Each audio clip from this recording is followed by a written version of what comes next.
Well, of course, while many people are actually quite satisfied not watching the BBC, me included, there are still apparently a few out there who are probably thinking, well, what would we do without the BBC? Well, to be honest, around 300,000 people from last year, from what I've heard, actually figured that out, but they gleefully cancelled their TV licenses.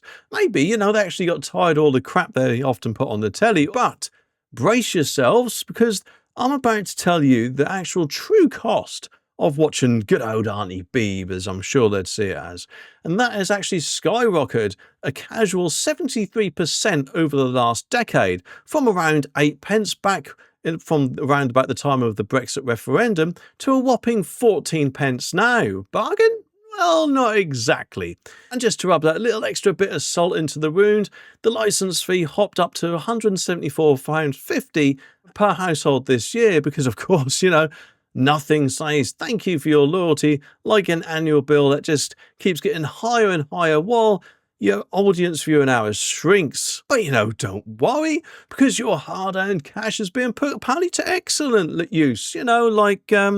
Given Laura Koonsberg and Nick Robertson hefty pay bumps of 70,000 and 65,000 apparently, because nothing screams, like public service broadcasting quite like a six-figure pay packet rises while audiences vanish faster than MasterChef's credibility, eh?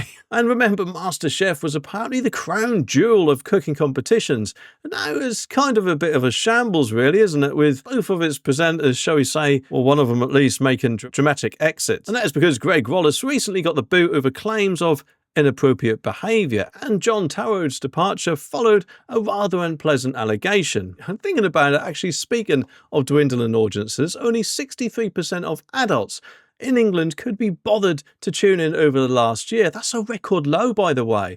It translates to a 6.5 million viewers who's basically said thanks, but no thanks. Which means maybe they've discovered that good old subscription services like Netflix, Disney Plus and Prime Video, because remember, they are a lot cheaper than the TV licenses, and in my opinion they actually give much better value, especially as, let's face it, none of them do tend to send any passive-aggressive letters if you don't want to watch them anymore, eh? I mean, imagine that, watching TV without feeling like you're dodging the TV licence police, eh? Meanwhile, over at BBC headquarters, there has been, ever since a teeny-weeny little bit of drama going on there, or controversies, if you want to call it that, including a very juicy internal review into a documentary narrated by the son of a Hamas official, which shockingly breached editorial guidelines.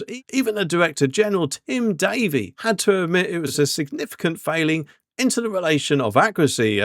Oops, BBC, perhaps you should do a little bit more harder work with our money, eh? But don't worry, there is some silver lining within the BBC cloud, and that is because with more and more people cancelling their licenses and a rise of on-demand services, perhaps those ominous "we know you're watching us without a license" letters will soon be relics of the past, a quaint memory like videotapes or perhaps dial-up internet. Fingers crossed, because the sooner they are relics of the past, the better. But what are they all said about it then? Well, let's have a little look. A BBC spokesperson said that these figures are misleading. Well, to be honest, I'm guessing they probably would say that. But anyway, our audited figures show the average cost of each hour of BBC content consumed by audience across the UK has risen in line with inflation since the start of the current charter.